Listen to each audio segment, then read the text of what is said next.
What is our understanding of Leonardo da Vinci? Did you have tea, Sergey? Don't introduce styles. Encourage genius. Visuals. I'm with you through Kiesh. It's not quite like that. Da Vinci is not merely a genius. He embodies both brilliance and complexity, but certainly not in the way you picture him. Seem perplexing? I get it. To provide a quick illustration, at the conclusion of the 15th century, Leonardo da Vinci creates The Last Supper, one of his most significant masterpieces. Centuries later, a hidden message is uncovered in the fresco, unveiling its mysteries along with various other secrets. Leonardo is not merely a genius, he is also an enigma. This intrigue inspires Dan Brown to pen the renowned novel The Da Vinci Code. Hollywood then brings it to life with a blockbuster adaptation, and even Stas Mikhailov releases a song sharing the same title. Hidden codes, messages, ciphers.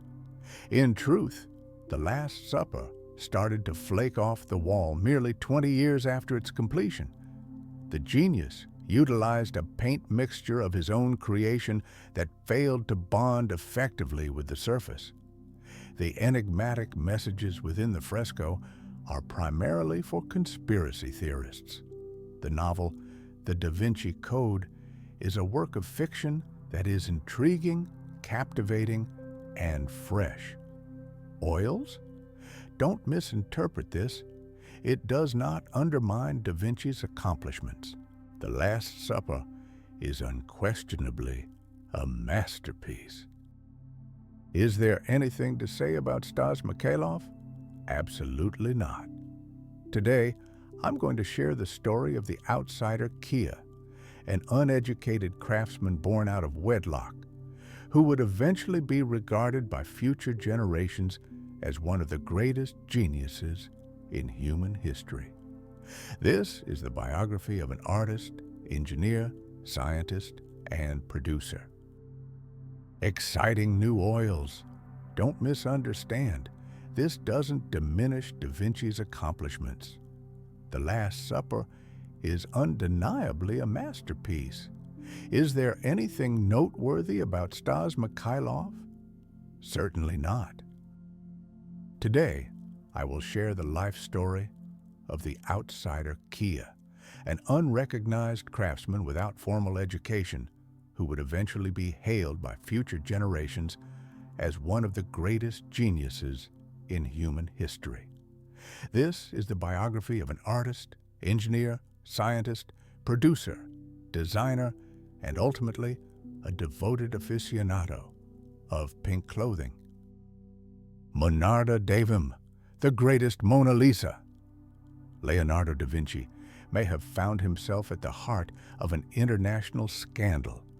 It is already capturing the attention of a selective audience across the globe. The painting was allegedly sold for $450 million. Experts suggest that the artwork could have been stolen following the death of the renowned Renaissance master, Leonardo da Vinci.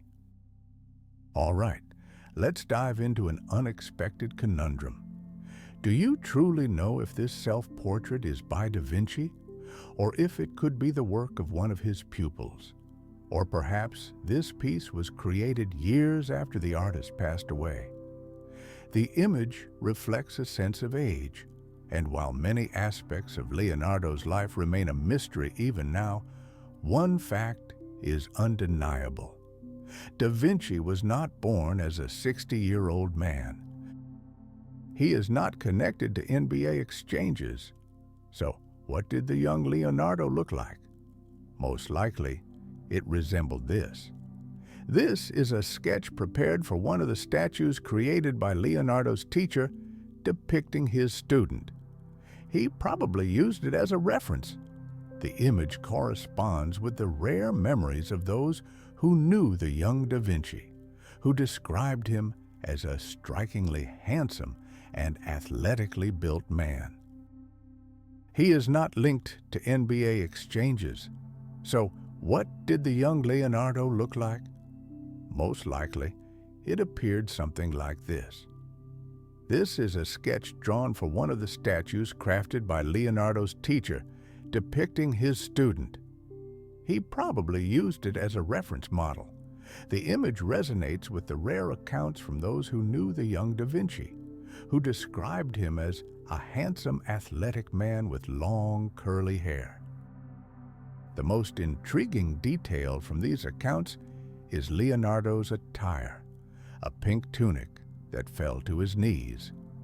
His contemporaries were more astonished by the length than the color, as most favored garments that reached the floor. Da Vinci consistently embraced a sense of style throughout his life, and clothing became one of his primary expenses. His favorite colors were pink and red, at least according to the purchase records discovered in Da Vinci's diaries. Interestingly, 3/4 of the diaries have been lost. Nonetheless, the preserved portions, combined with the accounts from his contemporaries, are sufficient to debunk myths and illustrate that Leonardo da Vinci was quite different from the image he is often associated with. For numerous children, being born out of wedlock would typically imply a future fraught with challenges and difficult circumstances. For Leonardo, however, it represented a twist of fate. As early as the early 14th century, his ancestors established themselves in the Italian town of Vinci. For more than 100 years, nearly all the men in the family line had held positions as notaries, including 24-year-old Piero. It is widely thought that for many children born out of wedlock, it often leads to a challenging future filled with hardships and suffering. For Leonardo, however, it was a fortunate opportunity. As early as the beginning of the 14th century, his ancestors established themselves in the Italian town of Vinci. For over a century, nearly all the men in the family had worked as notaries, including 24-year-old Piero. He meets a girl named Caterina, and after some time, they welcome a boy, whom they name Leonardo.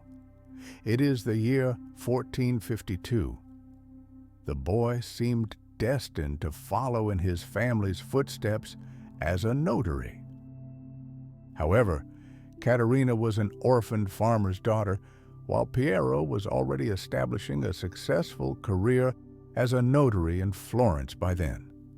In those days, a marriage between individuals from such contrasting backgrounds was unlikely. Consequently, Leonardo was born out of wedlock. For Italy in the mid-15th century, this status did not necessarily render one a second-class citizen, but it often meant sacrificing certain privileges, particularly the chance to inherit the family business. In Da Vinci's situation, everyone gained, both the family and the young offspring. Leonardo's penchant for procrastination and inability to focus made him a poor fit for the role of notary. 8 months after the birth of his son, Piero da Vinci marries the daughter of a well-known shoemaker from Florence. He will go on to lead a long life, engage in several marriages, and father 11 more children. Piero will maintain communication with Leonardo and, in theory, will be able to officially. Procrastination and rapid shifts in focus rendered Leonardo an inadequate notary. 8 months after his son's birth, Piero da Vinci marries the daughter of a notable shoemaker from Florence. He will enjoy a lengthy life, have several marriages, and father 11 more children. Piero will maintain contact with Leonardo and theoretically have the chance to officially acknowledge him as his son, but he never chooses to do so. Leonardo's mother, Caterina, is searching for a suitable husband among the local farmers, and soon enough, they have 4 children of their own. Leonardo will spend the majority of his early childhood in Vinci, living in his grandfather's house. All right, let's take a moment to reflect. Do you know what connects the famous actor DiCaprio and the renowned artist Da Vinci? They both share the name Leonardo. Initially, the mother of the future Hollywood star chose the name in honor of the famous artist. Additionally, a major-budget Hollywood film focusing on the life of the great painter is in the works, with Leonardo DiCaprio slated to play the starring role. However, the key takeaway is that the surnames Da Vinci and DiCaprio have a shared origin story. During the 15th and 16th centuries in Italy, many individuals started to use their place of birth as part of their surname. As a result, the name Da Vinci was appended to both Piero's father and Leonardo himself. Being illegitimate, Leonardo did not attend one of the esteemed schools where Da Vinci and DiCaprio have a shared origin story from the 15th and 16th centuries in Italy. Many people began using their place of birth as their surname. Thus, the name Da Vinci was attached to Piero's father and to Leonardo himself. Leonardo was born out of wedlock, which meant he did not attend any of the prestigious schools that offered a well-rounded education. Instead, he received only a brief introduction to the fundamentals of mathematics, while the bulk of his learning was self-directed. Consequently, the future genius faced challenges in mastering Latin as an adult, and often wrote it with errors. Conversely, hands-on practice and experimentation would become his primary methods for grasping the world around him. At the age of 12, Leonardo departs from Vinci and relocates to Florence to live with his biological father. During this time, Florence is a vibrant hub of commerce, technology, and, most significantly, art. The city is filled with continuous festivities, and stylish individuals stroll the streets. It's a quintessential big city experience. The renowned Medici family oversees all activities, particularly Lorenzo de' Medici. For numerous artists, Lorenzo served as a patron, essentially a benefactor, who generously offered commissions and financial support. There had never been a more ideal time or place in history for bastards to be born. While one might lack a proper education, an inheritance, or a family profession, what you undeniably possessed was freedom, the freedom to shape your life as you wished. There has never been a more opportune time and place in history for bastards to be born than under a patron, essentially someone who generously provided commissions and financial support.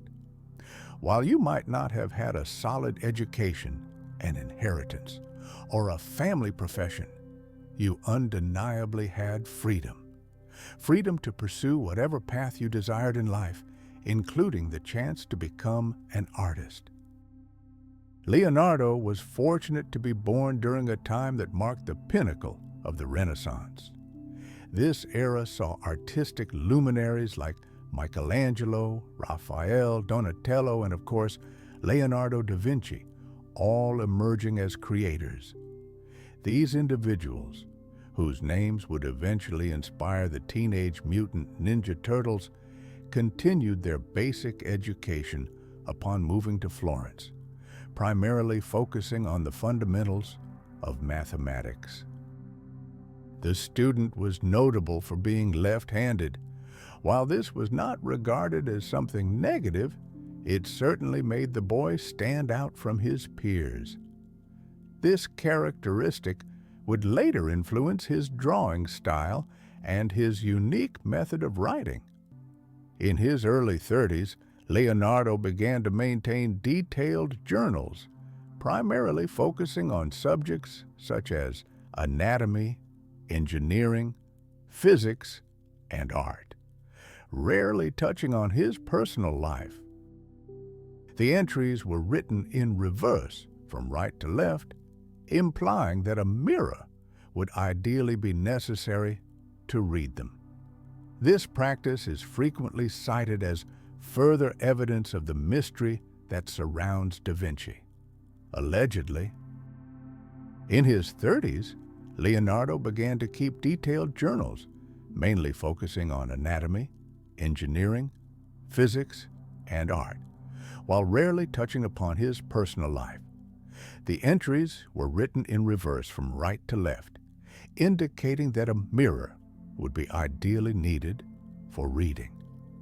This aspect is often viewed as further evidence of the mystery surrounding Da Vinci. Allegedly, he encoded everything intentionally to ensure that no one could decipher it.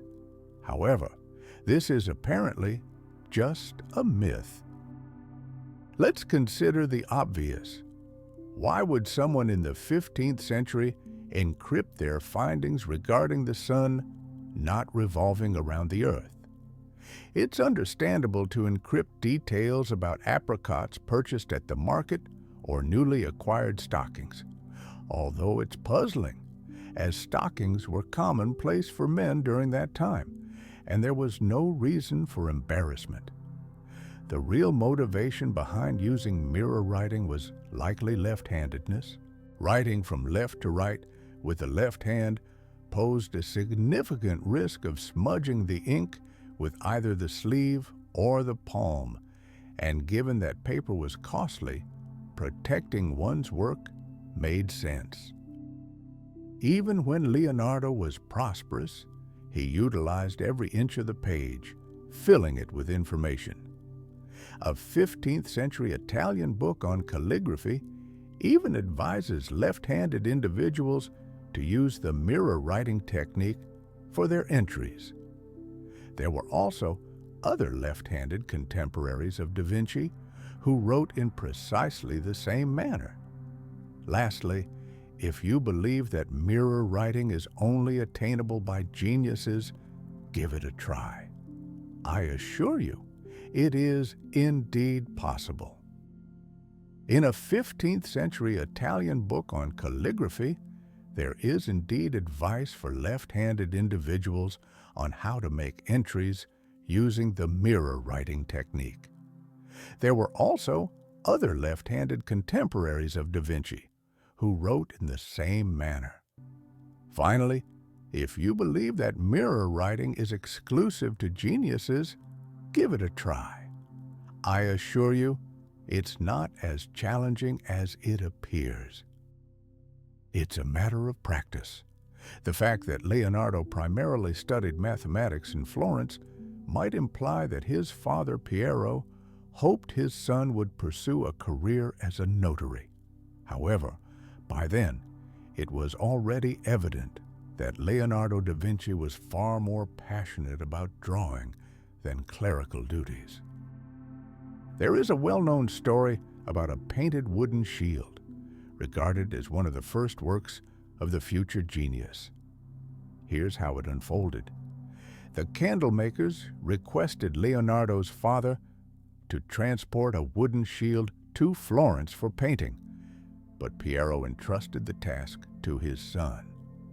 Leonardo chose to depict either a fire-breathing dragon or the Gorgon Medusa. To accomplish this, Leonardo, still a boy at the time, studied lizards, snakes, grasshoppers, and other real creatures. When the family received the finished piece, they were so pleasantly astonished by their son's talent that they kept the shield for themselves, while Piero bought a simpler replacement. It's uncertain whether the entire story about the shield is factual. It may simply be a legend. However, one thing is quite sure known. The boy studies lizards, snakes, grasshoppers, and other real creatures. When the relatives receive the finished work, they are so pleasantly surprised by their son's abilities that they decide to keep the shield for themselves. Piero purchases a simpler replacement. It is uncertain whether the entire story about the shield is true. It could just be a legend. However, one thing is certain. Leonardo would carry the approach of studying the real world to inspire his fantasies throughout his life. Perhaps influenced by his son's passion for drawing, Piero would abandon the idea of securing a formal position as a notary. Instead, he took the teenager to a familiar client, a renowned artist in Rocca. Today, that artist is recognized as one of the significant figures of the 15th century Renaissance.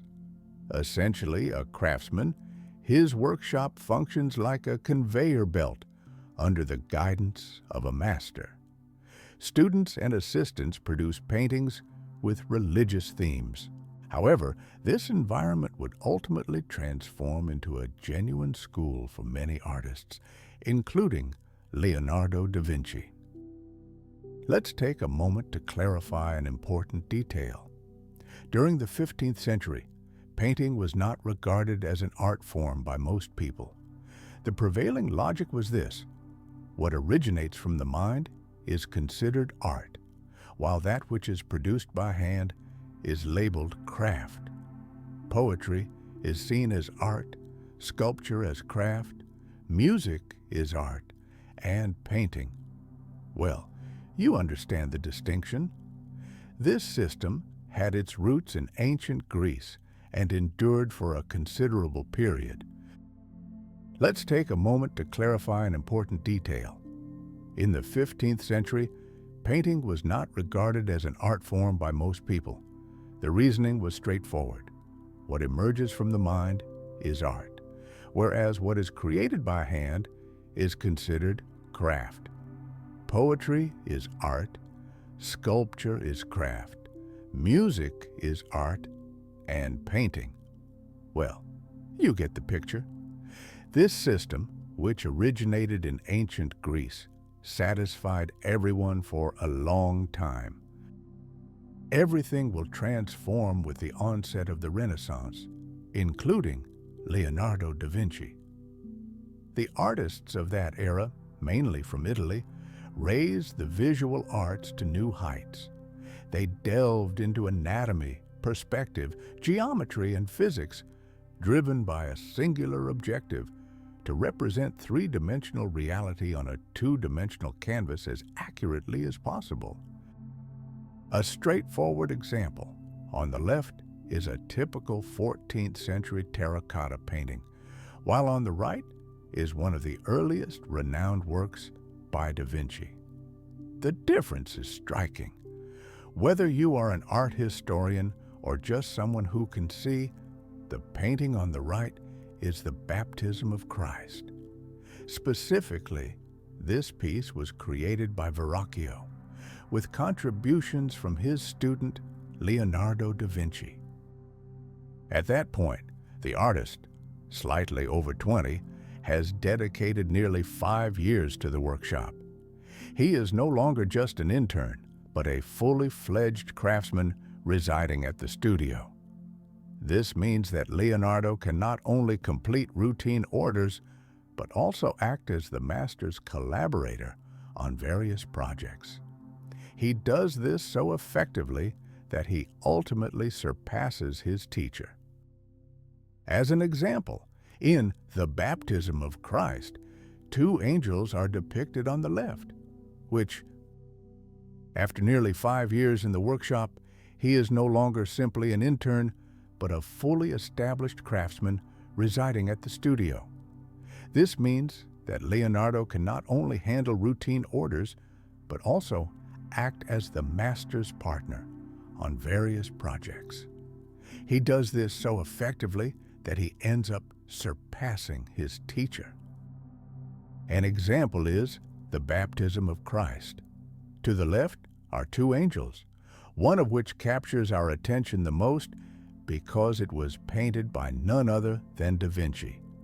If you are viewing this video on a screen larger than a phone, you have likely been able to intuitively deduce that the angel on the left, created by Leonardo, appears far more vibrant and natural, giving the impression of movement rather than being a static figure.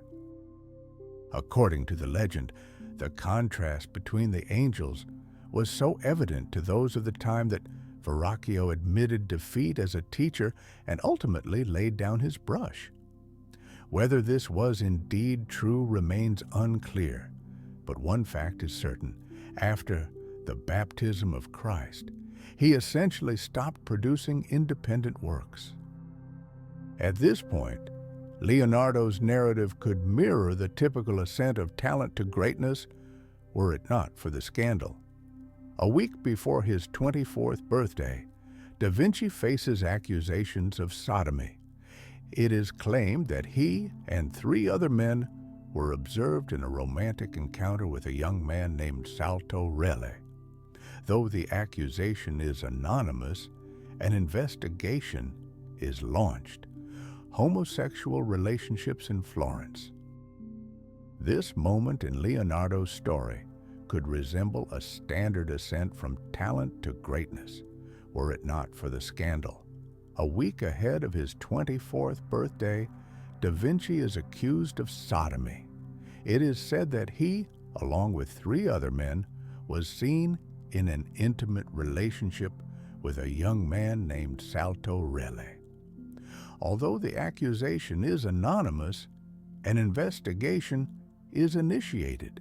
During that period, homosexual relationships in Florence were deemed criminal, and every year, several hundred individuals faced imprisonment, exile from the city, or even death.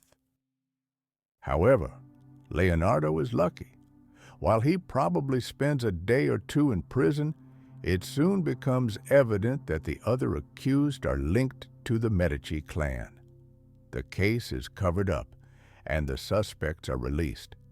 If Da Vinci had been guilty, it's likely he wouldn't have evaded punishment. There's no record of Leonardo ever having relationships with women, whereas he will remain with one of his male partners for over 20 years. Sodomy was considered a crime in 15th century Florence. However, it was a frequent occurrence among local artists. Botticelli faced accusations of sodomy, while Michelangelo, Donatello, and others were not known to be gay. Leonardo didn't exactly advertise his personal life, but he also didn't conceal his orientation. His legal troubles do not impede his work. He continues to explore the structure of nature and how it is perceived by the human eye. From this inquiry will arise Da Vinci's famous and distinctive painting style. They were not known to be gay. Leonardo didn't overtly showcase his personal life, but he also didn't conceal his orientation. His legal troubles do not impede his work. He persists in studying the structure of nature and the way the human eye perceives it. This pursuit will give rise to his renowned and distinctive painting style. In Da Vinci's work, we focus mainly on 2 Italian terms, chiaroscuro and carta. To put it simply, while we perceive the world in 3 dimensions, a canvas exists in 2-dimensional space. How can we make a figure look 3-dimensional and distinguish it from the background in a painting? The answer lies primarily in the use of shadow and light, a role occupied by the chiaroscuro technique. As a rough illustration, you can see an example of this technique right here in my frame. That small light in the background creates the illusion of 3-dimensionality on a 2D screen, which is exactly its purpose. Today, this is a common practice among bloggers who care about their image, but in the 15th century, it represented a significant achievement in painting. The chiaroscuro technique was employed by various artists, yet Da Vinci mastered it with remarkable skill. Another hallmark of his genius is the technique known as Sfumato, or haze. In this method, objects lack distinct outlines, featuring instead smooth transitions between shadow and light. As a result, the figures in the painting seem alive rather than resembling frozen statues. Da Vinci will consistently incorporate his signature sfumato in all his works. Chiaroscuro was utilized by several artists, yet Da Vinci mastered it with exceptional skill. Another signature characteristic of his genius is the technique known as sfumato, or haze. In this style, objects lack clear outlines and feature smooth transitions between shadows and light. As a result, the figures in the painting seem alive rather than resembling frozen statues. Da Vinci will maintain his distinctive use of sfumato throughout his career, beginning with the angel in the baptism of Christ and culminating in the Mona Lisa.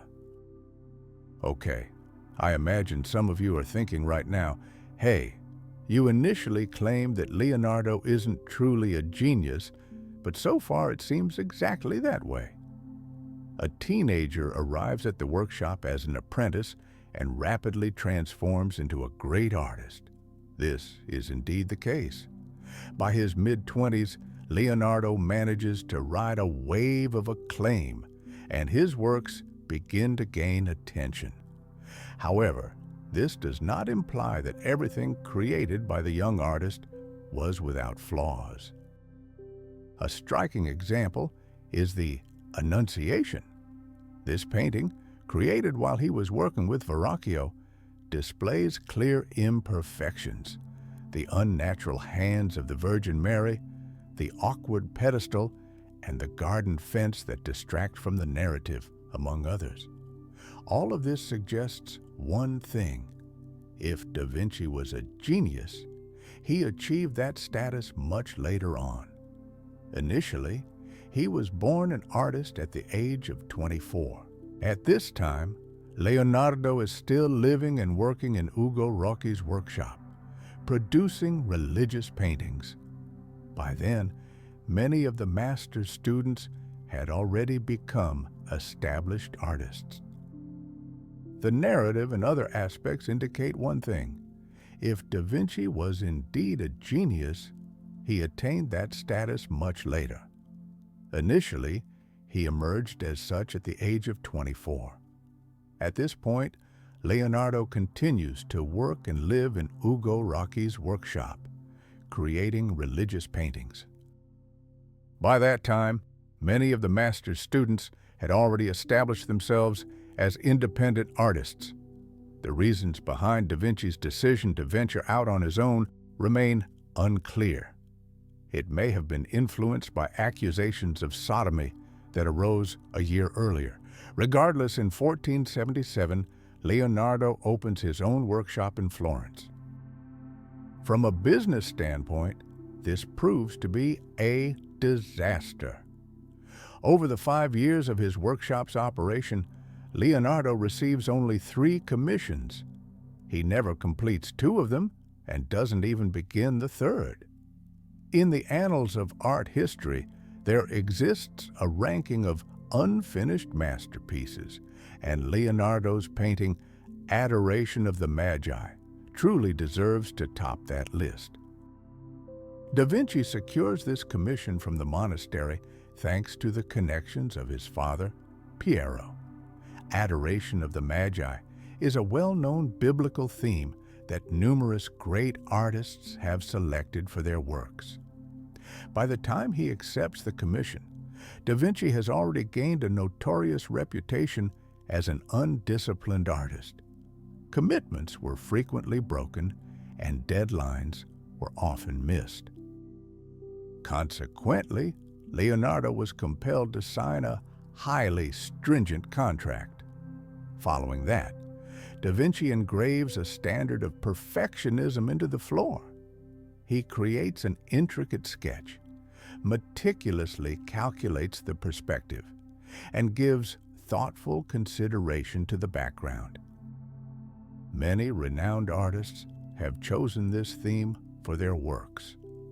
By the time he received the commission, Da Vinci had already earned a notorious reputation as an undisciplined artist. Commitments were frequently broken, deadlines were missed, prompting Leonardo to sign a very strict contract. Afterwards, Da Vinci establishes a standard of perfectionism on the floor. He crafts a detailed sketch, calculates the perspective, and thoughtfully considers the composition. In his opinion, no pose of the characters in the painting should be duplicated, and there are dozens of figures. Each character conveys an emotion that must be reflected in their movement, hand position, and facial expression. Additionally, Da Vinci initially depicts everyone in the nude. He adheres to an anatomical approach where the body is drawn first and clothing is layered on top. Where can all this information be sourced? Only through the study of anatomy, geometry, geology, and physics. Da Vinci endeavors to grasp every detail of the world around him to replicate it on canvas. His perfectionism may have contributed to his greatness. Yet, it undoubtedly prevented him from finishing what he began. To this day, he is credited with just 15 works, not many for an artist who lived a lengthy life. The Adoration of the Magi, of course, is not finished on schedule. The contract is terminated, and Leonardo finds himself in debt. The future genius borrows money, and records indicate he uses it to purchase paints and a bottle of wine. At that time, Da Vinci is undoubtedly in crisis, despite being recognized as a talented artist. So few for an artist who lived a long life. The Adoration of the Magi, naturally, is not completed. The contract is terminated on schedule, landing Leonardo in debt. The future genius borrows money, and records show he spends it on paints and a bottle of wine.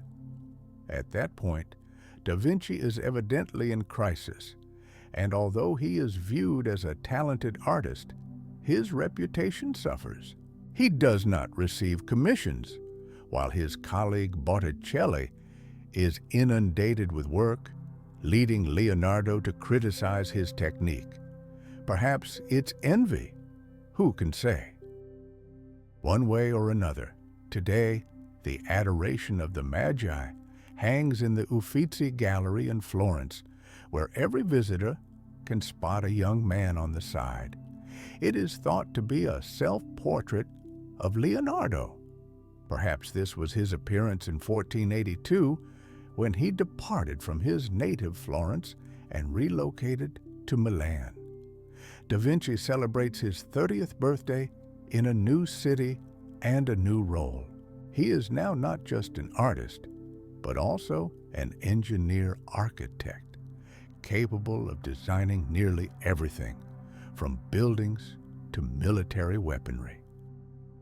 This is clear from a letter written by Leonardo himself to the Duke of Milan, Ludovico Sforza. In this resume, Da Vinci enumerates an extensive list of his engineering skills, and only in the 11th point does he mention, "and I can also draw." It's difficult to determine what prompted such a shift in his career. Perhaps it stemmed from a fatigue with painting, where, despite his acknowledged talent, a series of unfinished works followed Leonardo. Perhaps it was the desire. In his resume to the Duke of Milan, Ludovico Sforza, Da Vinci details an extensive list of his engineering skills, mentioning only in the 11th point, "and I can also draw." It's challenging to pinpoint what caused such a shift in his career. Perhaps it resulted from exhaustion with painting, where despite his acknowledged talent, Leonardo dealt with a series of unfinished works. Alternatively, it might have been the desire to finally dedicate more time to science, which he had begun to study passionately back in Florence. Or it could have been a strategic maneuver. Milan, Venice, Florence, and other Italian cities at that time were independent states. Da Vinci certainly understood that Sforza was a militaristic leader surrounded by adversaries. Such a ruler requires a military engineer, not merely an artist. So, what does Da Vinci do during the first few years of his time in Milan? He works as a producer and director. In the era before YouTube and Netflix, these individuals also sought entertainment, particularly if they were part of the nobility. Da Vinci organizes a theatrical production at the Sforza court. One might assume that this role is a step back in a talented artist's career, but Leonardo sees it differently. He creates the plot, set design, music, and special effects, flying people on stage, dragons, and demons. Da Vinci started his work on theatrical performances back in Florence, but he truly thrived in Milan. Despite his legendary status as a mysterious genius, Leonardo is, after all, a human being. This may be seen as a step back in a career. However, Leonardo views it differently. He creates the plot, set design, music, and special effects, flying people on stage, dragons, and demons. Da Vinci started his work on theatrical productions in Florence, but he truly thrived in Milan. Despite his legendary image as a mysterious genius, Leonardo is genuinely someone who enjoys festivals, celebrations, vibrant clothing, and humor. For instance, he might catch a lizard, attach a beard and wings to it, put it in a box, and then frighten his friends with it. Thus, Leonardo is also a prankster. Furthermore, he looks impressive, has an athletic physique, communicates articulately, and also sings and plays music beautifully. In short, organizing theatrical performances is an ideal role for someone with his qualities. However, the key aspect of this endeavor is that Leonardo fully applies his engineering skills. Now it's time to debunk another myth. If you're headed to Rome, you will most likely arrive at Leonardo da Vinci Airport, where a towering bronze statue of the genius, standing 12 meters tall, can be found. But what's truly intriguing is that Da Vinci is depicted holding his model of a helicopter in his hand. Now that's fascinating. There is a belief that Leonardo was so exceptional that he envisioned many modern technologies 500 years ago, ranging from tanks to helicopters. While this notion isn't entirely unfounded, a massive bronze statue of the genius standing 12 meters tall. However, what's truly captivating is what Da Vinci holds in his hand, his model of a helicopter. Now that is intriguing. There is a belief that Leonardo was so brilliant that he conceived numerous modern technologies 500 years ago, from tanks to helicopters. While this notion isn't entirely inaccurate, it certainly doesn't tell the whole story. The helicopter design from Da Vinci's notebooks is indeed a fact. However, it appears it was intended for one of the performances, and as such, it cannot fly. The design itself is not functional. Instead, it represents a conceptual project for human flight. This exists in Da Vinci's notebooks. This is verifiable. As a theatrical effect, it is brilliant. However, as a practical invention, it is ineffective. This pattern is common among the engineering projects found in the genius's notebooks. Some were made purely for performances, while others were never actualized. Leonardo worked in theory, but only on paper. All right, there are a few exceptions, but we'll discuss those later. In Milan, Leonardo is a prosperous producer.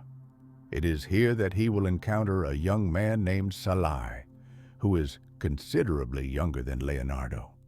Salai will become the master's assistant, then a capable artist, but most importantly, a companion to Leonardo, with whom he will share nearly 30 years of his life. In his notebooks, Da Vinci will make notes about the clothing he purchased for Salai. Here, he will meet a young man named Sala, who is considerably younger than Leonardo. Sala will become the master's assistant, eventually becoming a respectable artist. But most importantly, he will be a companion to Leonardo, sharing nearly 30 years of his life. In his notebooks, Da Vinci will jot down notes about the clothing he purchased for Sala and even brief references to their disagreements. It is once he relocates to Milan that Da Vinci starts maintaining his notebooks regularly, while rarely writing about his personal life. The primary topics of his notes will encompass art and science. As you may remember, Leonardo had virtually no formal education, including proficiency in Latin, which was the language of most scientific works at that time. His writings are in familiar Italian, but Leonardo does not lose hope. His sources of knowledge turn into observations and experiments, as well as personal interactions. Milan is a much more advantageous city in this respect. Science garnered significantly more attention there than in Florence. A prevalent myth about Da Vinci is the portrayal of him as a solitary genius creator. Yes, at one point, Leonardo does write in his notebook, "Only when alone does one fully belong to oneself." However, in reality, this solitude was a personal experience known only to him, not to those around him. Da Vinci was surrounded by numerous friends, students, and the myth of Da Vinci portrays him as the lonely genius creator. At one moment, Leonardo writes in his notebook, "Only when alone does one fully belong to oneself." However, in truth, this was a form of solitude experienced only by him, not understood by those around him. Da Vinci was inclined to surround himself with many friends, students, and business contacts, as this became a crucial secret to his success. Gatherings at the Sforza court consistently included architects, scientists, engineers, and artists. Leonardo was a regular attendee at these events. For him, as well as for many other Renaissance figures, this distinctive intellectual exchange between representatives of various fields of science and art served as a significant source of knowledge. In the 1480s, the Vitruvian man becomes a popular topic of conversation. To be honest, I am not the only one who has encountered this image numerous times, but still hasn't completely grasped who this naked figure inscribed within a square actually is. Let's clarify that now. Mark Vitruvius was an ancient Roman engineer and architect. He authored a renowned treatise on ancient architecture, and the Renaissance represents a revival of classical culture. For Da Vinci and his contemporaries, Vitruvius's idea of the connection between the microcosm of man and the macrocosm of the planet is especially significant. Translated into Russian, the human body is viewed as a miniature world. Within this organism, everything is arranged and operates according to those. As an engineer and architect, he authored a renowned treatise on ancient architecture, The Renaissance signifies a revival of classical culture. For Da Vinci and his contemporaries, Vitruvius's concept regarding the relationship between the microcosm of humanity and the macrocosm of the planet holds particular significance. Translated into Russian, the human body represents a miniature world. Within this organism, everything is structured and operates according to the same laws governing the surrounding space. According to Vitruvius, for instance, a well-proportioned individual can serve as a model for architectural design. His treatise meticulously outlines the precise proportions of that well-proportioned body. Many of Leonardo's friends start to create their own interpretations of the Vitruvian man. However, Da Vinci's version becomes the most renowned. Firstly, it is executed with greater precision. Secondly, Vitruvius's concept will become a pivotal theme in Leonardo's scientific and philosophical explorations. Lastly, there is a notion that this might even be a self-portrait of Da Vinci. If this is the case, we can get a rough idea of what Leonardo looked like at the age of 38. Evidently, he appeared remarkable.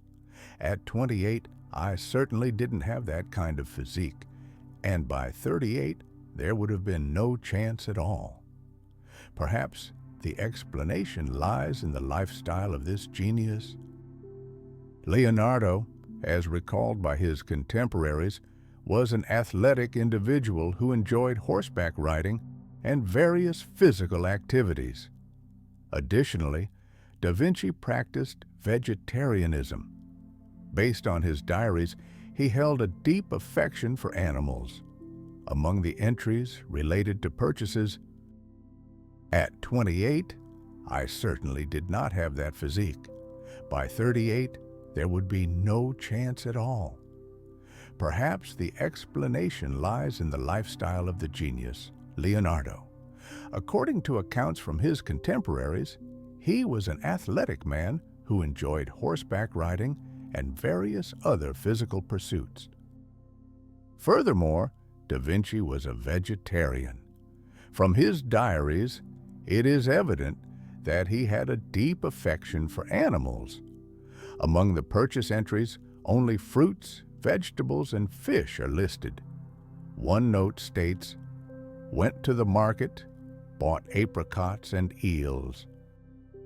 Moreover, Leonardo does not work excessively. He recognizes that serving the muses does not allow for haste. Creativity and mental work demand time, rather than a strict schedule.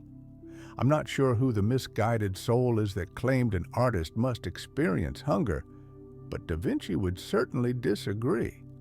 In his perspective, an artist ought to be in a comfortable environment, dressed elegantly, and inspired to create stunning images. All these advantages come to Leonardo when he is commissioned to create an impressive statue for Ludovico Sforza in 1489. This coincides with the period when Da Vinci is working on the Vitruvian man. The statue is intended to portray Sforza's father on horseback. The father soon becomes a lesser concern for Da Vinci. He concentrates solely on the horse, and it wouldn't be in Leonardo's nature to create an ordinary horse. Nothing conventional, nothing exceptional, just a horse finished punctually. That simply isn't how he operates. He is drawing the Vitruvian man. The statue aims to portray Sforza's father on horseback. The father quickly fades from Da Vinci's mind as he concentrates entirely on the horse. It wouldn't be Leonardo if he created an ordinary horse, nothing remarkable, nothing distinctive, just a horse finished on schedule. One simply cannot adopt that mindset and dismiss perfectionism. Initially, Da Vinci visits the stable to observe live horses, studying their poses, movements, and facial expressions. He then examines dead horses to grasp the animal's anatomy. With the design prepared, it's time for execution. The statue is to be crafted from bronze and must be massive. However, despite its size, Da Vinci wishes to cast it as a single piece rather than in segments. To achieve this, he simply needs to innovate a new technology. Thus, 5 years go by. French troops move towards Milan, and all the bronze intended for the statue is redirected to produce cannons. The French will eventually seize the city, but not during this incident. That event is still to come. Soldiers will use the colossal model of the horse for target practice with their arrows.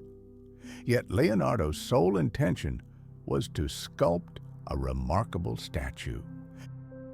During this same period, Columbus and Vespucci are exploring America. The printing press is advancing, and significant scientific discoveries are unfolding. Additionally, Da Vinci is involved in far more than just the ill-fated sculpture of the horse. This era stands out as truly distinctive. They will use the enormous model of the horse as a target for shooting arrows. However, Leonardo merely aspired to craft a great statue. Concurrently, Columbus and Vespucci are unveiling America. The printing press is making strides, and significant scientific breakthroughs are occurring. Naturally, Da Vinci is busy with much more than just the ill-fated horse sculpture. This era is among the most productive, especially for Leonardo as a scientist. When inquired about his preferred disciplines, he replies, "Yes, geometry, arithmetic, optics, engineering, mechanics, chemistry, anatomy." And this is far from a complete roster. Perhaps the most notable trait that Da Vinci exhibited was his boundless curiosity. It's unclear whether this stemmed from a lack of formal education or was simply an innate characteristic. However, it is certain that Leonardo had an extensive array of questions that piqued his curiosity, ranging from why the sky appears blue to the anatomy of a woodpecker's tongue. Indeed, researching the woodpecker's tongue was a common topic on Leonardo's agenda, one he recorded in his diary. We will revisit this later. Fortune significantly influences the rise of genius. For instance, in the mid-15th century in Germany, Johann Gutenberg invents the printing press, and by the century's end, one of his apprentices opens a printing house in Venice. They utilize Italian, a language familiar to Da Vinci, instead of the less accessible Latin for their prints. This grants Leonardo access to a wealth of scientific literature. However, as is widely recognized, theory alone will not. For instance, in the mid-15th century in Germany, Johann Gutenberg invents the printing press, and as the century approaches its conclusion, one of his students sets up a printing house in Venice. They opt for the Italian language, which Da Vinci knows well, instead of the less favorable Latin for their prints. This choice provides Leonardo with access to an extensive range of scientific literature. Nonetheless, it is well established that theory yields no results without practical application. For Da Vinci, experiments and observations serve as crucial avenues for knowledge. During a time when many were questioning why, Leonardo provocatively asked, "Why not?" He endeavored to design a perpetual motion machine, delved into physics, and even formulated concepts similar to the laws of mechanics, a staggering 200 years prior to Newton's work. In the end, Leonardo determines that a perpetual motion machine is unattainable. Yet, the misfortune extends beyond that.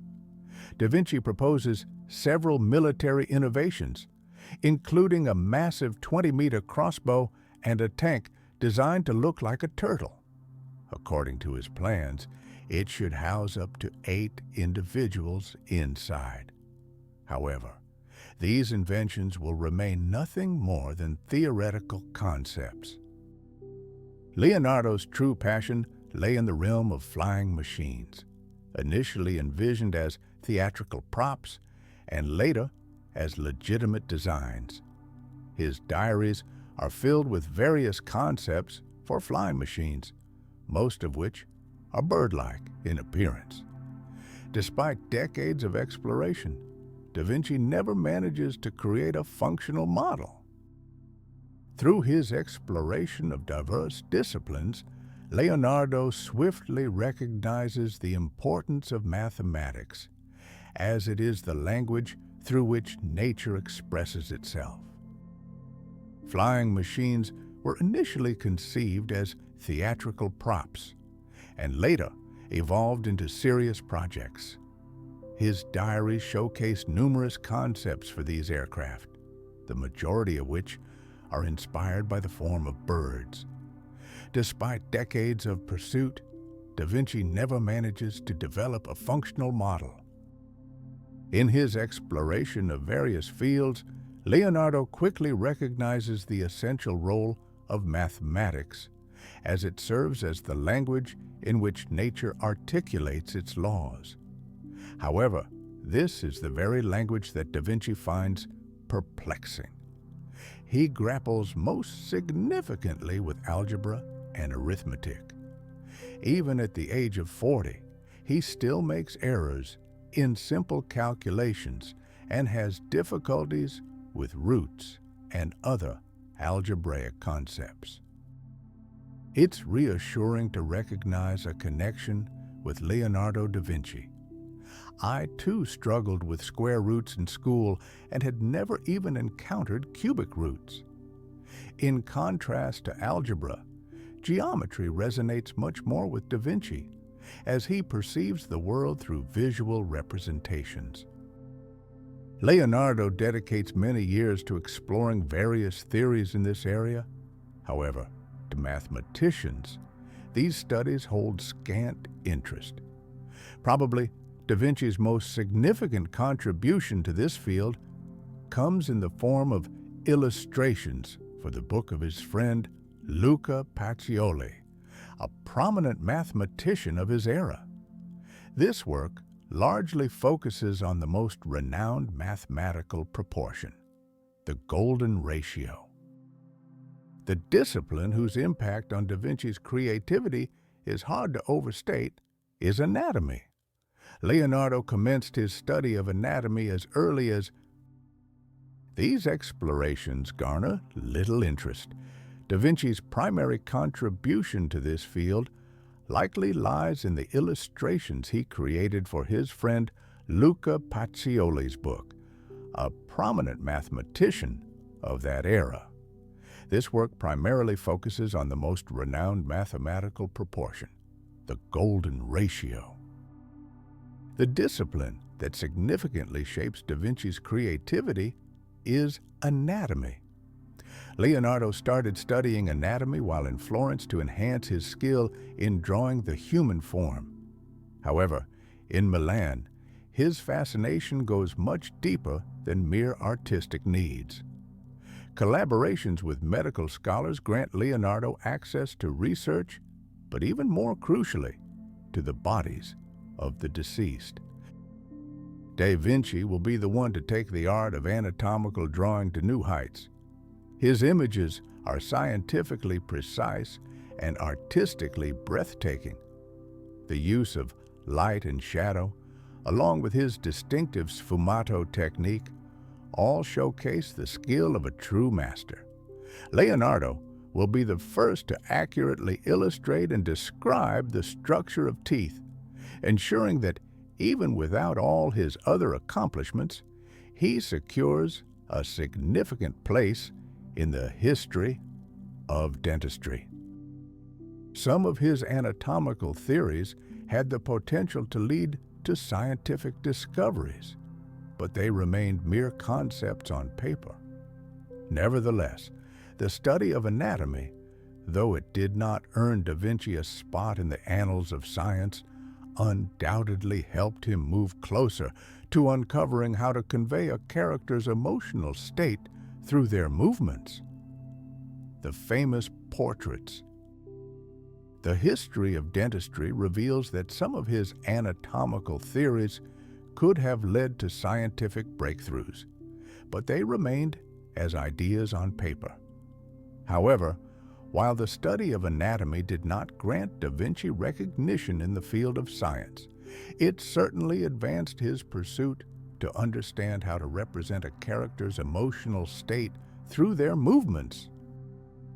The famous portraits, Lady with an Ermine, the stunning Nero, the Mona Lisa, all have made their mark in history for one primary reason. Through the minutest details of pose and expression, the artist conveys the thoughts and inner emotions of the subject.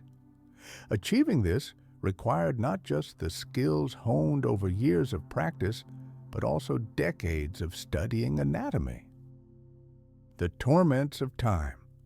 For instance, we will take a moment to explore one painting that will definitively showcase Da Vinci's greatness as an artist. Even if you find yourself drawing cucumbers with lines instead of figures, this renowned lady with an ermine is likely the second most famous portrait by Da Vinci, following the Mona Lisa. Leonardo created it around the same time he was working on the statue of the horse. In the painting is the mistress of the ruler of Milan, Ludovico Sforza. This artwork provides an intriguing example to highlight several key insights that Da Vinci uncovered during his process of refinement. These discoveries once aided him in producing masterpieces, and today they can benefit anyone looking to elevate their photos on Instagram a bit. Created around the same time as the statue of the horse, the painting depicts the mistress of Ludovico Sforza, the ruler of Milan. This artwork serves as a fascinating example to discuss several significant insights that Da Vinci uncovered during his process of refinement. These discoveries once enabled him to create masterpieces, and today they can be valuable to anyone seeking to enhance their photos on Instagram a bit. Instagram tip from Leonardo number 1. Overly bright light on the face can render it unattractive. It's far more effective when the light is diffused. The setting sun serves as an ideal option. Instagram tip from Leonardo number 2. The body and head should be slightly turned, creating a difference between the angles of the torso and head. This arrangement makes the pose as beautiful and natural as possible. In essence, Da Vinci understood 500 years ago why passport photos tend to look unattractive, a true genius. And this is just the beginning of the merits of the lady with an ermine. One key detail is the expression. A subtle smile is a signature feature of Da Vinci's style, evident in many of his works, including the Mona Lisa. A subtle detail of expression that seems almost effortless for a genius to capture. Yet, the average person cannot fathom how many years Da Vinci devoted to standing over cadavers with a scalpel, studying every muscle involved in a smile. His perfectionism is equally apparent in the intricate details of the fabrics, hair, and fur of the animal depicted. And in order to, the smile is a subtle expression that appears almost effortless for a genius to portray. However, the average person cannot comprehend the many years Da Vinci dedicated to standing with a scalpel over the faces of the deceased, meticulously studying every muscle that contributes to a smile. His perfectionism is also clear in the intricate details in the portrayal of fabrics, hair, and the animal's fur. To prevent spending another hour analyzing this painting, here's one small detail that underscores Da Vinci's genius. Observe the heroine's pinky finger. It is shaded due to being in shadow. However, the tip of the finger is slightly lighter because the main light source is positioned to the right and above. This light interacts with the white fur of the ermine, which reflects it and brightens the tip of the pinky. Da Vinci dedicated decades to studying the nature of light, which contributed to his genius, particularly in painting. During this time, he created several other renowned works, but it is The Lady with an Ermine that would later be regarded as the first modern portrait in history. This painting marks the first instance in which the artist managed to convey the inner emotions of the subject. For Leonardo, this represents an undeniable success, not solely because poems started to be dedicated to the painting. His contemporaries recognized its undeniable merit. Da Vinci produced several other celebrated works, but it is The Lady with an Ermine that would later be referred to as the first modern portrait in history. This painting marks the first time the artist effectively conveyed the inner emotions of the character. For Leonardo, this signifies undeniable success, not just because poems began to be dedicated to the piece. His contemporaries acknowledged the unquestionable merit of The Lady with an Ermine. Additionally, this is Da Vinci's first painting commission in 7 years of residing in Milan. 1494. The ruler of Milan, Ludovico Sforza, intends to immortalize his name by creating a mausoleum for himself and his family. The selected site is not the largest, but it possesses its own unique beauty, the Milanese church of Santa Maria delle Grazie. Nonetheless, this location will be remembered not for its architecture, but for another reason. It is here, on one of the walls, that Da Vinci will paint The Last Supper. Another individual contributing to the immense popularity of this work is Dan Brown. In 2003, he authored the famous book, The Da Vinci Code. In it, the characters delve into the hidden symbols found in Leonardo's fresco, The Last Supper. Everyone has seen this fresco. Many are aware of the mysteries that surround it, but only a few know the intricate details. Let's aim to increase that number. Leonardo is commissioned to paint a wall in the church of Santa Maria delle Grazie and selects a well-known biblical scene as the theme. The characters examine the hidden symbols in the fresco, The Last Supper, created by Leonardo da Vinci. In fact, everyone has encountered this fresco. Many are aware of the mysteries it holds, but only a select few know the details. Let's work on increasing that number. Leonardo is commissioned to paint a wall in the church of Santa Maria delle Grazie and decides to focus on a well-known biblical scene. In this scene, Jesus tells the 12 apostles that one of them will betray him. Da Vinci aims to capture the apostles' reaction to Christ's words at that moment.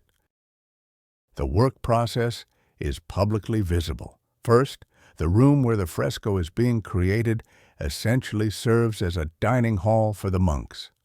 Second, anyone can enter from the street and watch the genius at work. However, visitors frequently find neither. Neither the artwork nor the genius is present. There are joyful days when Leonardo arrives early and works late into the night. Conversely, there are also unproductive days. Da Vinci stands before the fresco in silence, at times criticizing his work, only to fall silent once more. After a few hours, his self-criticism begins to diminish. There are worse days when Leonardo arrives at the church around noon, makes a few brushstrokes, sets down his brush, and leaves. The genius's procrastination becomes a topic of discussion between the church's prior and Ludovico Sforza. Da Vinci defends himself by explaining to Sforza that an artist is still working even when not holding a brush. Thoughts and images must first be conceived in the mind, and only he arrives at the church round noon, makes a few brush strokes, sets down his brush, and departs. The genius's procrastination becomes a topic of discussion between the church's prior and Ludovico Sforza. Da Vinci defends himself, explaining to Sforza that an artist is still working even when not physically holding a brush. Thoughts and images must first emerge in the mind, and only then can they take shape as a painting. Da Vinci also promises to portray the prior as a failure if he fails to complete his tasks. This greatly amuses him, and he decides not to pressure Leonardo, at least for the time being. By 1497, Sforza's wife has passed away, his patience has worn thin, and he compels Da Vinci to sign a strict contract. By then, work on the fresco has already been in progress for 3 years. Leonardo will require another year to finish it, but ultimately, the wait will prove worthwhile. The work will quickly be acknowledged by contemporaries as a masterpiece. Da Vinci will receive a bonus from Sforza in the form of a small vineyard.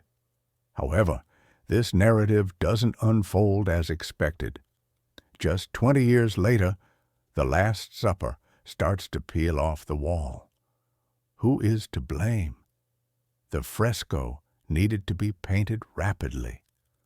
A section of the wall was covered in wet plaster, and while it dried, paint was applied on top. The artist had only 1 day for this task.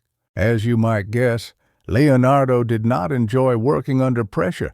He was used to painting with oils, and just 20 years later, the Last Supper begins to peel off the wall.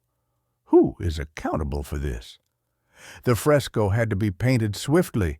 A section of the wall was covered in wet plaster, and as it dried, paint was applied to it. The artist had only 1 day to complete this. As you might expect, Leonardo was not fond of rushing. He was accustomed to using oil paints, which enabled him to work on a painting over time, applying the finest strokes and making adjustments along the way. All of Da Vinci's earlier successes in painting were connected to this method. Consequently, for the Last Supper, he chose to use an experimental mixture. He combined tempera, which is usually reserved for frescoes, with oil paint, and began applying it onto a dry surface. While this approach allowed him to work at his own pace, it ultimately resulted in a disappointing outcome. Over the last 500 years, the Last Supper has experienced numerous restorations, none of which have been especially successful. Consequently, today, at Santa Maria delle Grazie, visitors will see only a faded reflection of what the fresco looked like immediately after its completion. However, this is still more than enough to acknowledge the extent of Da Vinci's genius. Though let's be honest, given the current global situation, the image online is all that is truly accessible to us. Now, a quick note on why the Last Supper is considered a masterpiece. It lies in the characters and the composition. Decades spent studying anatomy alongside his extensive experience as a theatrical producer enabled enough to recognize the magnitude of Da Vinci's genius. Though, let's be real, considering the current global situation, the image online is all that's truly accessible to us at this moment. In summary, The Last Supper is a masterpiece due to its characters and composition. Years of studying anatomy, combined with his extensive experience as a theatrical producer, enabled Da Vinci to precisely depict each apostle's reaction to Jesus' words. Let's use this trio as an example. Judas is leaning back, holding a bag of silver coins in his hand. He has spilled salt across the table with his gesture. His actions, posture, and facial expressions clearly mark him as the traitor. Peter, on the other hand, is gripping a knife. He is poised to act. Leaning in, he is having a conversation with John about something. Meanwhile, John appears sad and composed, fully aware of his innocence. John serves as the pivotal figure in the conspiracy theory that forms the basis of the book, The Da Vinci Code. It is claimed that Mary Magdalene, not John, is central to this speculation. Critics argue that he appears too feminine. Nevertheless, this portrayal of characters lacking clearly defined gender traits is one of the significant characteristics of Leonardo's artwork. From the angel in Verrocchio's painting to the later portrait by the same artist, the woman in the fresco is just one of many mysterious theories linked to the Last Supper. Enumerating and disproving all of these theories would take over an hour, but none of them or of a different gender. This is one of the notable features of Leonardo's work. Beginning with the angel in Verrocchio's painting and concluding with the later portrait by the same artist, the woman in the fresco is just one of the numerous enigmatic theories linked to the Last Supper. Cataloging and refuting all of them would require more than an hour, yet none of these theories are regarded seriously for one simple reason: there is insufficient evidence. The signs that Da Vinci genuinely embedded in the fresco are tied to his skill and keen observational ability.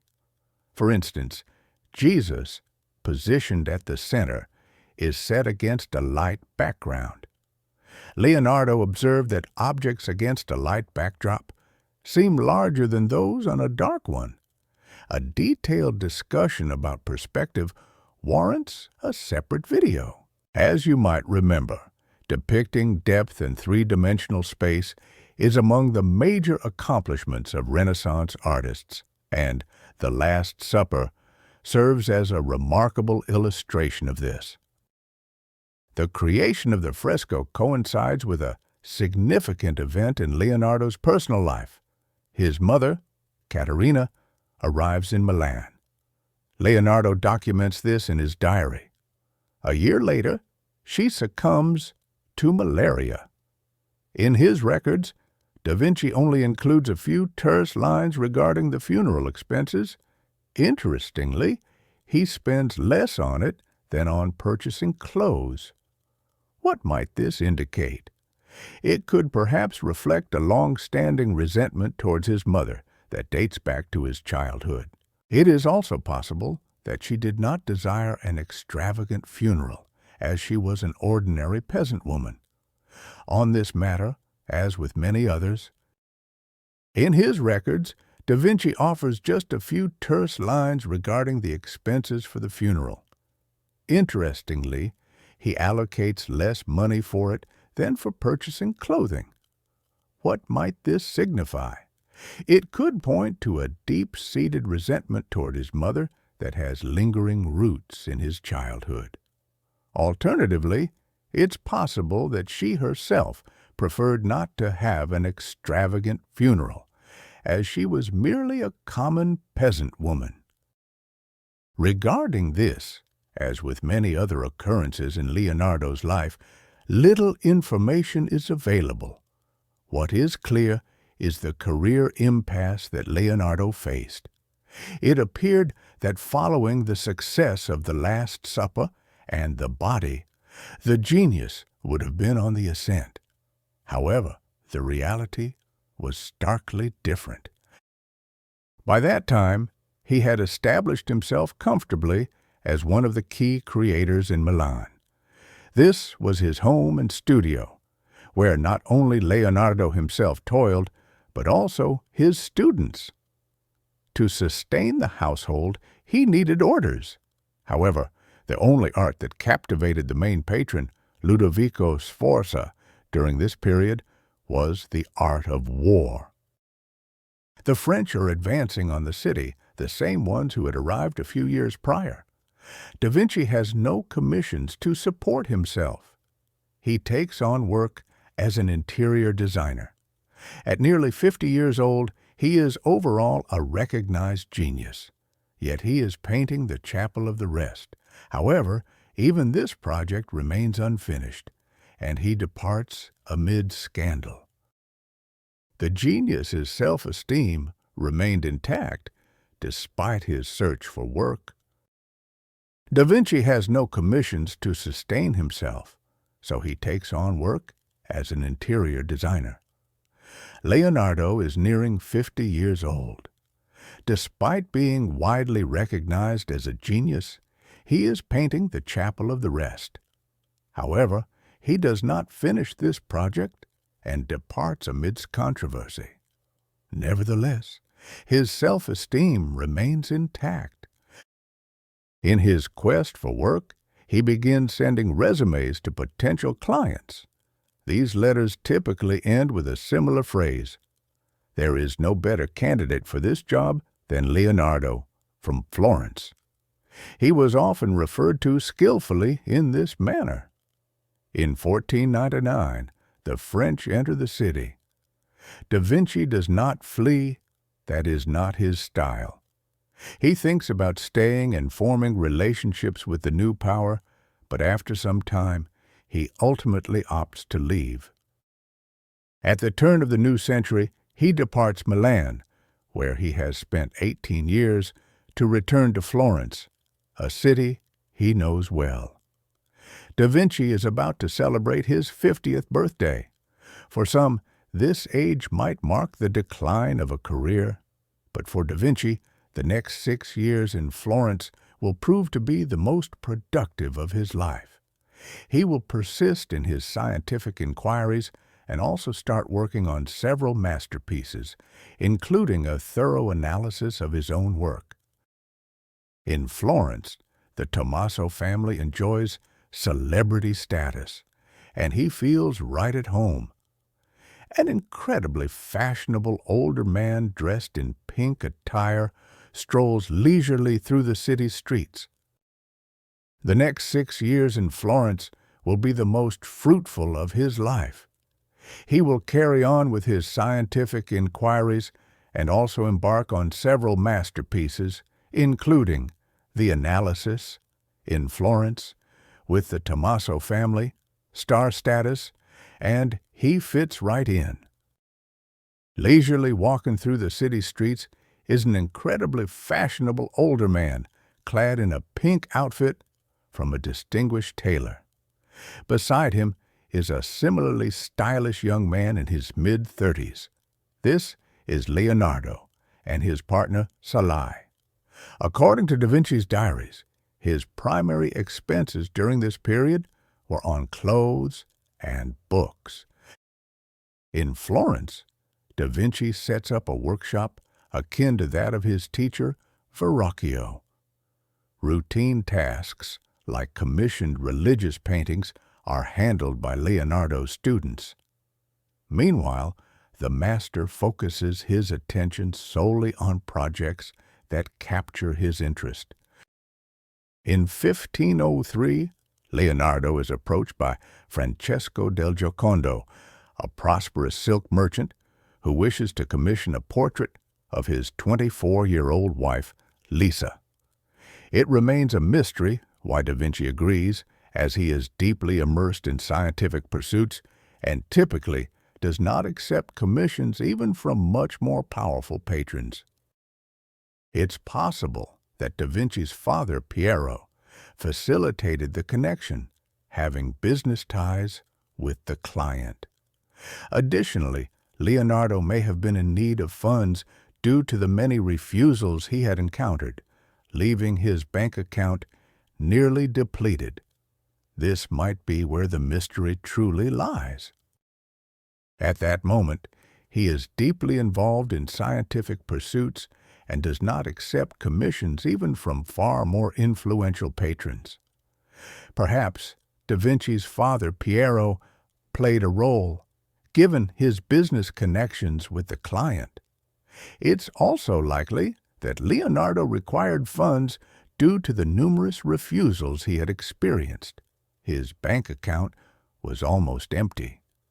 The answer could be found in that enigmatic smile belonging to Lisa del Giocondo. For many years, the identity of the woman in Leonardo's painting was debated. Numerous theories emerged, suggesting she could be anything from a self-portrait of the artist to a representation of his mother. These speculations greatly enhanced the image of the enigmatic genius. And it wasn't until the mid-2000s that substantial evidence was uncovered confirming that the Mona Lisa is a portrait of Lisa del Giocondo. However, neither she nor her husband will be able to receive the finished commission in a year, 3 years, or even after 10. Da Vinci will first take it to another city and then to another country. He will spend 16 years working on it, right up until his death. While completing individual commissions provides a reasonable income for an artist, truly displaying one's talent is enhanced by having a patron. He proposes significant projects, does so consistently, and most importantly, compensates generously. For Da Vinci in Milan, that patron was Sforza, while in Florence, Cesare Borgia fills that role. Technically speaking, it's not solely about Florence. Taking on individual commissions can provide a reasonable income for an artist, but properly highlighting one's talent benefits from the support of a patron. He offers significant projects, regularly engages in new work, and, crucially, pays well. For Da Vinci in Milan, that patron was Sforza, while in Florence, his counterpart became Cesare Borgia. Technically, it's not solely about Florence. Here's the reality. Cesare Borgia would fit perfectly into the world of Game of Thrones. In a time when many leaders were defined by their cruelty and ruthlessness, Cesare Borgia might have been the most violent and unforgiving of them all. Murder, betrayal, executions, incest, and corruption, all in all, he was a bloodthirsty tyrant. In his quest for power, he seized city after city and could easily have taken Florence. The renowned Niccolò Machiavelli was dispatched to negotiate with Borgia, and he succeeded in reaching an agreement. There is a theory suggesting that one of the stipulations of this deal involved Da Vinci. Da Vinci's work might represent a compilation of ideas. It serves as a diplomatic gesture, perhaps a personal initiative of the genius. Regardless, Leonardo once again has the opportunity to demonstrate his talents as a military engineer. He travels with Borgia from city to city, providing consultations and offering suggestions. However, Despite his designs for tanks, African crossbows, and diving suits, Da Vinci's most significant contribution to military affairs may well be this single sheet of paper. To produce a detailed map of the town, Leonardo utilizes his scientific expertise. To produce a detailed map of the town, Leonardo taps into his scientific knowledge across various disciplines and invents a special measuring device that will have significant implications for centuries to come as it navigates the streets. Accurate maps will become vital for executing military campaigns. Da Vinci will serve under Borgia for 6 months and ultimately part ways with him following yet another bloody incident that results in the execution of a friend of Leonardo's. A logical question emerges. Why did Da Vinci, who articulated negative opinions about war in his journals and adhered to a vegetarian lifestyle, work for ruthless rulers like Sforza and Borgia? Some may argue it was due to pragmatism, as Da Vinci gained opportunities to engage in ambitious projects. Freud might posit it was a reflection of the father figure. Ultimately, we may never truly know who is correct. Upon his return to Florence, Da Vinci embarks on a new engineering project. You are surely familiar with the Italian town of Pisa, famous for its leaning tower. In the early 16th century, the authorities in Florence seek to exert control over it, but their efforts prove unsuccessful. It is then that Leonardo presents an idea. The idea, of course, who is truly correct, we are unlikely to ever determine. Upon returning to Florence, Da Vinci takes on a new engineering project. You are likely familiar with the Italian town of Pisa, known for its leaning tower. In the early 16th century, the authorities in Florence aimed to establish control over it, but their efforts ultimately fail. Then, Leonardo puts forth an idea. Naturally, it is an ambitious one. Da Vinci sees little choice but to pursue it. Pisa is situated on the Arno River, which provides access to the sea and thereby enables resource acquisition. Da Vinci's plan involves altering the river's course. To achieve this, a massive trench must be excavated. To dig such a colossal trench, a large-scale apparatus must be built.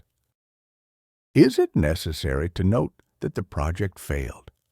This inability to realize his ambitious ideas overshadows this setback.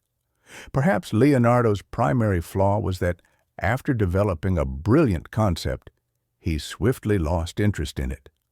Additionally, by that time, he had already initiated work on a new major project that held the potential to be the most significant of his life. In 1504, arguably the most notable art rivalry in history commences: Da Vinci versus Michelangelo. Both artists are commissioned to create a mural in the same palace in Florence, directly facing one another. Yet, what makes this competition particularly fascinating is the context. Da Vinci and Michelangelo are distinct artists hailing from different generations. In 1504, arguably the most important art rivalry in history begins: Da Vinci versus Michelangelo. Both artists are commissioned to paint a wall in the same palace in Florence, literally facing one another. However, what makes this rivalry especially intriguing is the context. Da Vinci and Michelangelo are distinct artists, stemming from different generations and backgrounds. At that time, Leonardo is 51 years old, while Michelangelo is just 28. Da Vinci embodies a lively, stylish, sociable persona, whereas Michelangelo is an unkempt, hunched, introverted young man who, despite his demeanor, was already recognized as a genius and had received numerous commissions. Leonardo seldom criticized the works of fellow artists, but this time was different.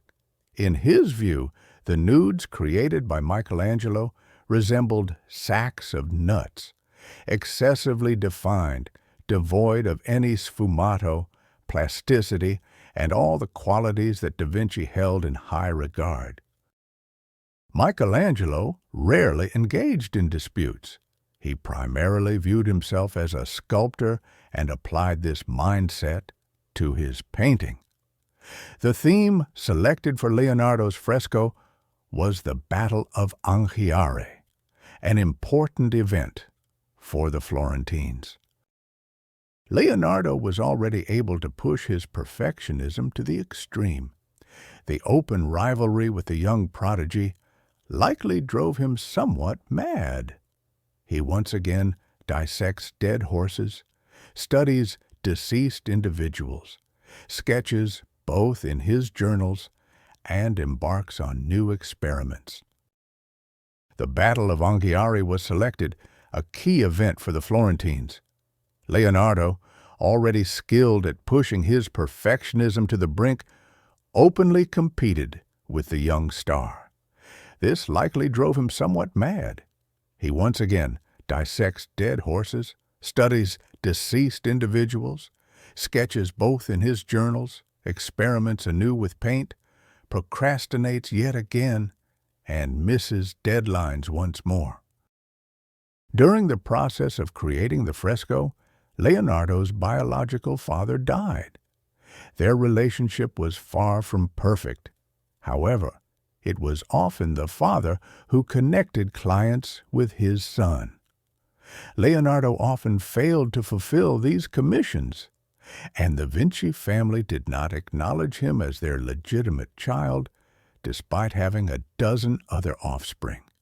Nor did they leave him any inheritance. Following his father's death, Da Vinci continued working on the Battle of Anghiari. On the opposite wall, Michelangelo was painting another battle. A few years later, this face-off would conclude oddly. Both artists would leave their works unfinished, and neither would be preserved. This is how Michelangelo's fresco might have looked, and this is how Da Vinci's fresco could have appeared. Both images are simply copies created by other artists who had the chance to observe their work. Ultimately, Michelangelo went to Rome to paint the Sistine Chapel, while Leonardo returned to Milan. Once again, he left a project incomplete. Despite the stringent contract, this indicated that Da Vinci was unlikely to ever. For Da Vinci, both of these images were simply copies created by other artists who had the opportunity to observe Deneuve's work. Eventually, Michelangelo traveled to Rome to paint the Sistine Chapel, while Leonardo went back to Milan. Once again, he left a project incomplete, despite the stringent contract. This suggested that Da Vinci was unlikely to secure a major commission again. When Vinci comes to terms with mortality, both parents are buried, and he has minimal connection with his brothers and sisters. His relationship with Alois was never perfect, largely because of the latter's complicated nature. During this time, Da Vinci meets Francesco Melzi, who becomes not only his student, but also essentially his adopted son. Melzi will remain by Leonardo's side until the end of his life, become an artist, and eventually inherit most of his estate. In 1508, Leonardo was once again residing in Milan and dedicated nearly all his time to science. A notable case involved a centenarian who passed away from old age. Da Vinci could not let this opportunity slip by. In his journal, he carefully sketched the muscles, veins, and a partial portrait of the deceased. This marked the onset of a new 5-year phase concentrated on anatomy, or rather, an obsession with it. Just picture this scene: a genius in his 50s, probably dressed in pink garments, dashing from one hospital to another, dissecting corpses. He could not let this opportunity pass. In his journal, he carefully sketched the muscles, veins, and a partial portrait of the deceased. This marked the start of a new 5-year period dedicated to anatomy, or rather, an obsession with it. Just envision this scene: a group of geniuses in their 50s, likely clad in pink garments, sprinting from one hospital to another while dissecting corpses. Fortunately, by that point in history, the Church was no longer vehemently opposed to such practices, at least in progressive cities like Milan and Florence.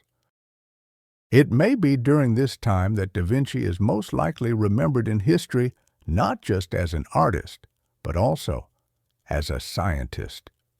He is one of the first in history to describe specific aspects of brain structure, recognizes that the heart is the center of the circulatory system, and uncovers new heart valves. Da Vinci aims to transform all of this into scientific works.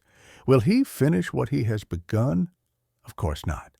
Should we be taken aback? After all, a typical page filled with the genius's sketches looks like this: a detailed drawing of arm muscles, facial muscles, notes, and at the bottom, a portrait of an unrelated random individual who likely had no connection to the above descriptions. Perhaps Leonardo simply lost focus. Da Vinci is far more captivated by concepts. You still recall the Vitruvian man and the theory that everything in our body is organized in the same manner as in the world around us, right? Notes, and at the bottom, a portrait of an unrelated individual who probably had no connection to what was described above. Perhaps Leonardo simply lost his concentration. Da Vinci is far more intrigued by concepts. You still recall the Vitruvian man and the idea that everything in our body is organized in the same way as in the world around us, right? Thus, Leonardo is always searching for analogies, likening the flow of blood in arteries to the current of water in rivers, comparing the structure of veins to tree roots, the movement of planets to the motion of muscles, and so on. Near the end of his life, he will come to understand that he was wrong. Many of these theories and comparisons simply do not stand up. Nevertheless, the records, as well as the ability to identify them, constitute an essential aspect of genius. It's difficult to envision the pursuit of knowledge without hypotheses and theories, yet the 16th century was an era when not all ideas were greeted with enthusiasm. In Da Vinci's journals, there are heretical notions, such as the belief that the sun does not move, or that a fetus in the womb is merely a part of its mother's body and therefore cannot have its own soul. However, Leonardo never intended to hurt the feelings of the faithful. His goal was simply to address questions about the universe and humanity's role within it.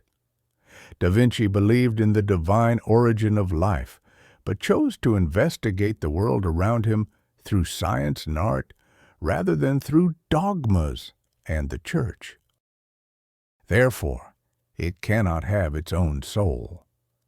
Nonetheless, Leonardo never aimed to hurt the feelings of the devout. He simply sought to address questions regarding the universe and humanity's position within it. Da Vinci believed in the divine origin of life, but favored exploring the world around him through science and art rather than through the Church's dogmas. In 1512, Da Vinci celebrated his 60th birthday. Two contrasting portraits from that time depict him at the same age. The first is created by a student, while the second is a self-portrait by Leonardo himself. However, the figures in these portraits appear to be separated by roughly 20 years. One possible explanation is that the student may have idealized his mentor, serving as a kind of 16th century Photoshop master. Additionally, there are testimonies from individuals who encountered Da Vinci during that period, noting that he appeared considerably older than his age. It's possible he aged prematurely, which would make the self-portrait more accurate. However, it could also be that in the self-portrait, Da Vinci portrayed only his internal sense of self rather than an actual likeness. A year after turning 60, Da Vinci relocates to Rome, accompanied by Sala and Francesco Melzi, along with other students. There, he gains a new patron and accepts unique commissions, yet fails to finish them. In his notes from that period, he expresses frustration with his students, who either do the work, a sense of self rather than a true reflection. A year after his 60th birthday, Da Vinci relocates to Rome, accompanied by Sala, Francesco Melzi, and other students. In Rome, Leonardo secures a new patron and accepts unique commissions, but fails to complete them. In his notes from that time, he grumbles about his students, who either perform poorly or abandon him, prompting him to open his own workshop. From the time Vinci started working on the Mona Lisa until his death, 16 years would elapse. This period is marked by only a handful of works, including John the Baptist. What immediately stands out is not the signature Sfumato, but the pointing finger, which frequently appears in Da Vinci's paintings. The explanation is straightforward. This gesture directs the character's gaze toward the sky, symbolizing the divine. Simultaneously, Leonardo is completing the painting Saint Anne with the Madonna and Child. The work began around the same time as the Mona Lisa. Analysts hold varying opinions that, while this masterpiece is equally impressive, it hasn't achieved the same level of popularity. Whether this assessment is accurate remains a debatable issue. However, it's well established that the level of detail in this piece, including the number of layers, matches that of the Mona Lisa. Additionally, it features more characters, and their movements are more intricate. It is possible that during this period and the preceding one, Da Vinci produced more masterpieces, but there is a challenge. Leonardo, like. Whether this is accurate remains a debated issue. Nonetheless, it is widely recognized that the level of detail in this work, referring to the number of layers, is at least equal to that of the Mona Lisa. Additionally, it features more characters whose movements are more intricate. It is possible that during this period and the previous one, Da Vinci produced more masterpieces, but there's an issue. Like many artists of his era, Leonardo did not sign his works.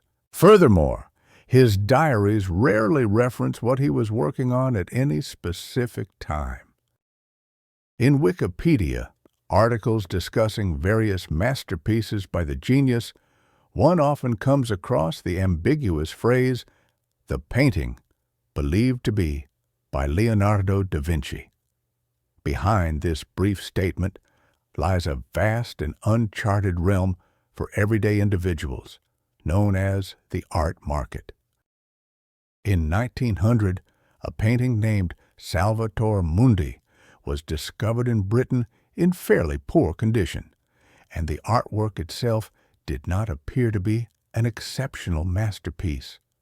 The artist was thought to be one of Da Vinci's students from the mid-century, and it was sold for $100. Keep this figure in mind.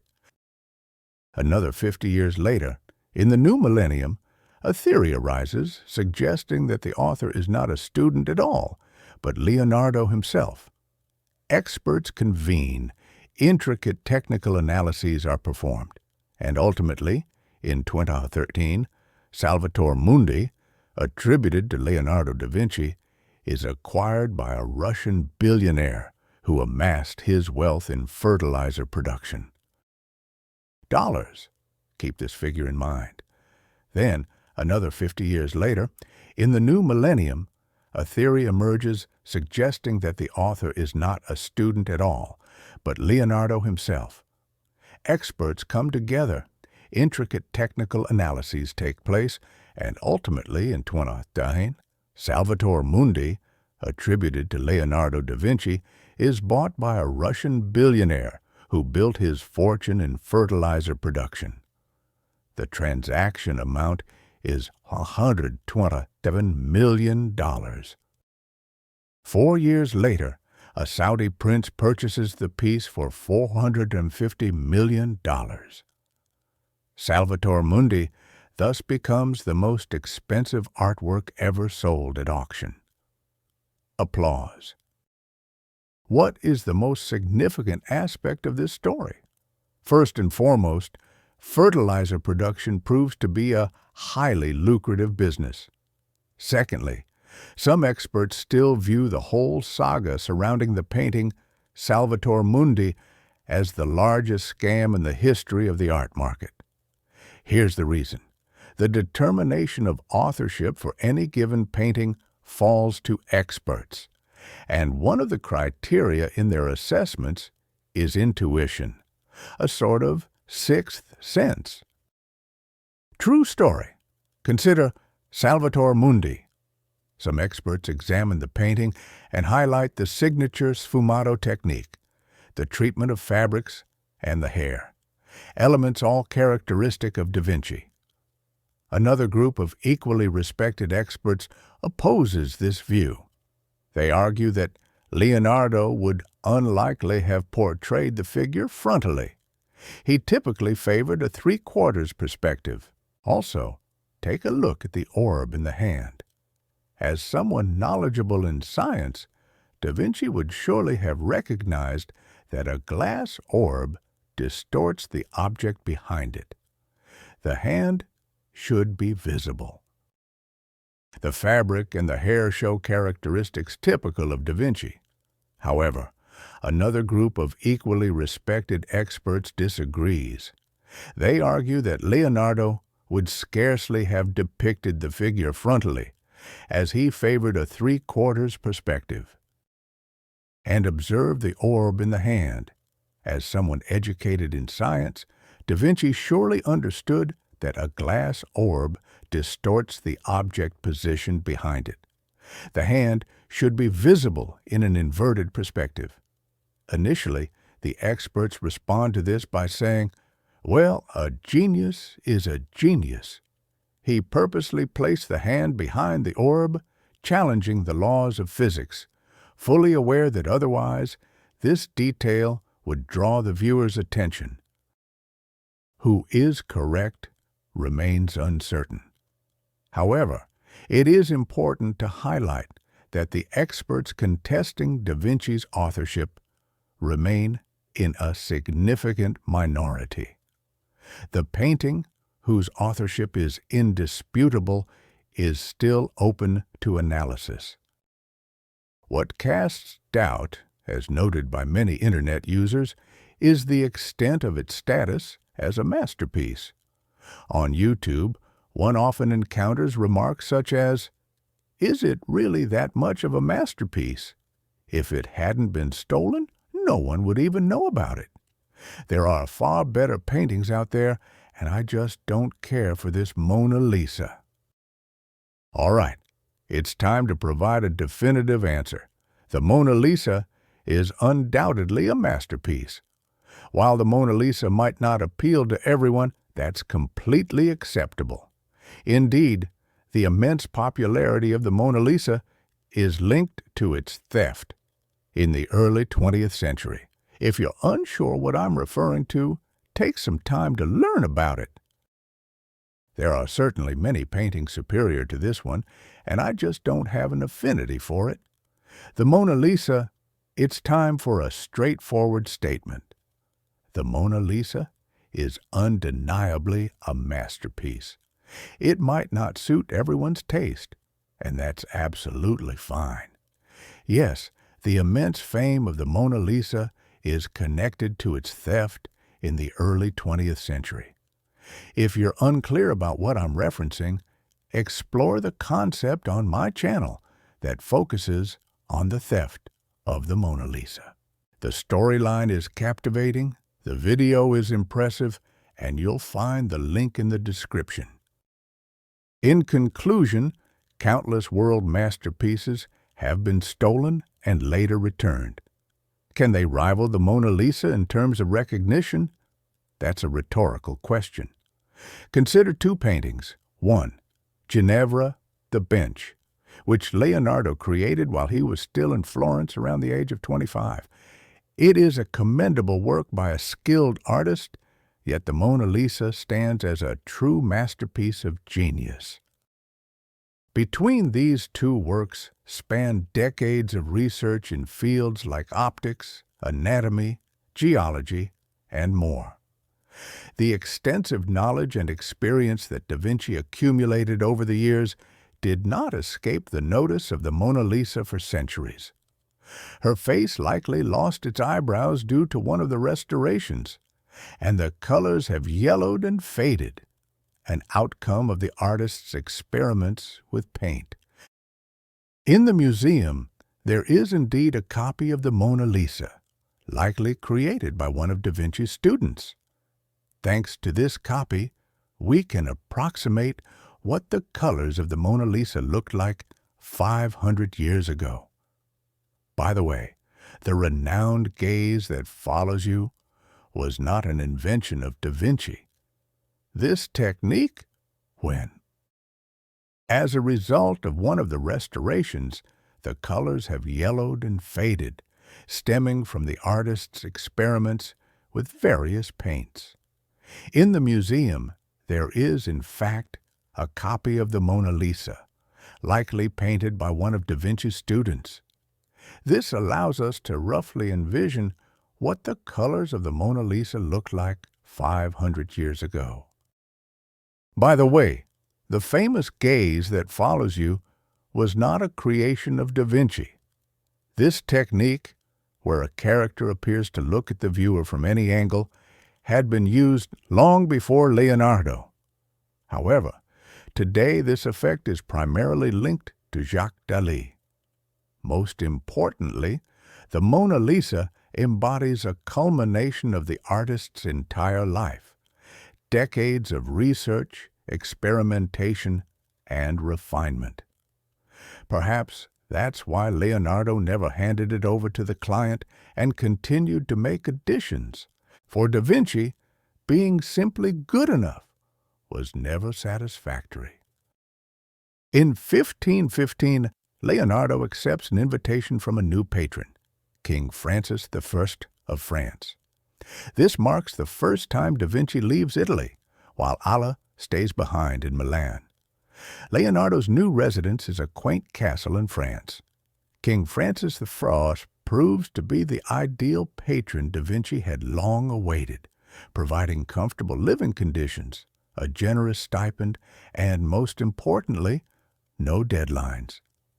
In exchange, the genius is appointed as the chief engineer, artist, and architect to the king. In his final years, Leonardo resides in his castle, occasionally hosting guests. Some visitors observe the evident signs of a stroke and the master's paralyzed hand. The logical conclusion follows: he can no longer paint. Da Vinci had spent his whole life yearning for comfortable living conditions, a generous stipend, and, most importantly, no deadlines. In return, he was appointed as the chief engineer, artist, and architect to the king. During his final years, Leonardo resided in his castle, occasionally welcoming guests. Some of them noted the clear signs of a stroke and the master's paralyzed hand, leading to the logical conclusion that he could no longer paint. However, it was actually his right hand that was paralyzed, while Da Vinci was left-handed. Most likely, he continued working until the very end of his life. One of his last projects would have been the concept for an entire city for King Francis, although Da Vinci would not have time to complete it. Once, Leonardo penned in his diary, "A day well lived ensures a good sleep. Similarly, a fulfilling life guarantees a happy death." He would pass away in May 1519 and be interred in the church of the castle.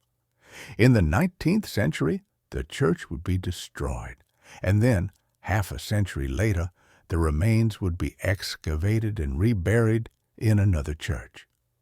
It is believed that the remains found belonged to Leonardo da Vinci, but no one can say for certain. This mystery perfectly complements the narrative of a man whose life still holds many unknowns. What is certain, however, is that Leonardo was a genius. Yet, he didn't achieve this status overnight, nor was he a master in every field. Long ago, I came across the idea that both artists and scientists are essentially searching for answers to the same questions. There is still much that remains unknown about him. However, it is certain that Leonardo was a genius. He didn't achieve this status overnight, nor was he a master in every domain. Long ago, I encountered the notion that artists and scientists are fundamentally pursuing answers to the same questions, but they approach them in different ways. Who are we? Where do we come from? And what is our place in the universe? Generally, these artists and scientists are distinct individuals, but Leonardo represented both roles with varying levels of success. Nevertheless, music. For those who continue to watch, it appears that the enduring question remains, what on earth is amiss with the language of the woodpecker? The woodpecker's tongue is 3 times longer than its beak, allowing it to easily extract insects from the bark of trees. However, a question arises, where can this extraordinary apparatus be stored when the beak is closed? This is where it gets intriguing. The woodpecker's tongue wraps around the entirety of its head and terminates near the base of the skull, essentially serving as a cushion for the brain. Because of this adaptation, the woodpecker can peck at trees with such force that a similar action would be fatal for a human. Why Da Vinci required this information remains a mystery. What is evident is that, as a result of such interests, Leonardo produced fewer masterpieces. It concludes near the base of the skull, functioning as a cushion for the brain.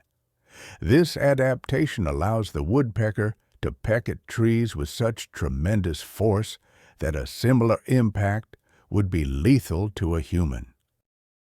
What prompted Da Vinci to seek this information? It's anyone's guess. What is apparent is that such pursuits led Leonardo to produce fewer masterpieces. Yet, the more pertinent question is, would he have created those masterpieces at all without these interests? Music